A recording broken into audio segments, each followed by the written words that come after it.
bumalik ka pa. Mahirap mag-isa ngayon, lalo't wala ka pa.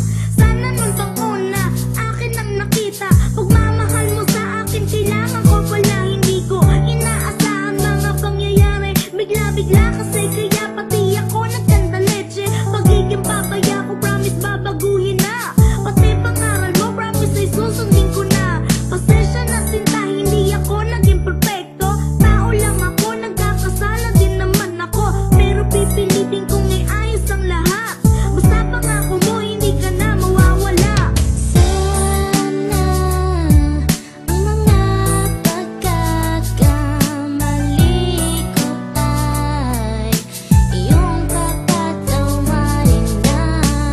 At kung meron kang konting pagmamahal, kaya bang itabi ang sakit at sa'king bumalik na. Pagkipos ng mga ako ay nangongonsensya, hindi na makatakas dahil may ebidensya. Ang nakaraan tinatakasan at nanghihinayang. Bakit nagawa kong saktan ka, hinayaan magparaya at pinalaya ka, kaya madayang puso ko. Hindi ka pinagbigyan kahit konti pang atensyon. Kay laki ng kasalanan, ang bigat ng iyong damdamin. Pagsasalang nagawa ay gusto ko nang aminin at babawiin ang sakit na iyong naranasan. Ang pasakit na dinulot, kailangan kalimutan. Magsimula na tayo please, hindi ko na to kaya. Nung iniwan mo ako, saka ako ay natauhan. Nanghihinayang ako sa ginawa sa'yo, ni hindi kita pinigilan sa akin lumayo. Hindi man lang naisip na ikaw ay tinataksil, na ikaw dapat ang taong kailangan kong mahalin.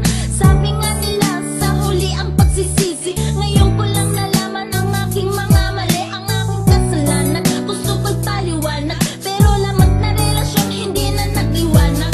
Ginawa ko sa iyo, kaya pa ba naburahin? Kasalanan malaki, kaya pa pang limutin. Bago matapos ang kata, hinihingi ko ang pasensya. Sana nga maibalik ang dating pagsinta. Pinagmamas din yun ang iyong larawan, habang di masaksi ang aking nararamdaman. Simula na mawala ka ngayon dito sa buhay ko, di ko maintindihan ang sigaw ng puso ko. Para bang ako ay natabunan ng kasalanan? Mababalik ko pa ba ang oras ng kasiyahan? At panahon nang tayo ay nakakatuwaan, pero ito natigil sa puot at iyak. Ilang taon pa ba ang aking bibilangin para sa buhay ko ika'y muling bumaling? At paano ba maaalis lahat ng kasamaan na aking nasira sa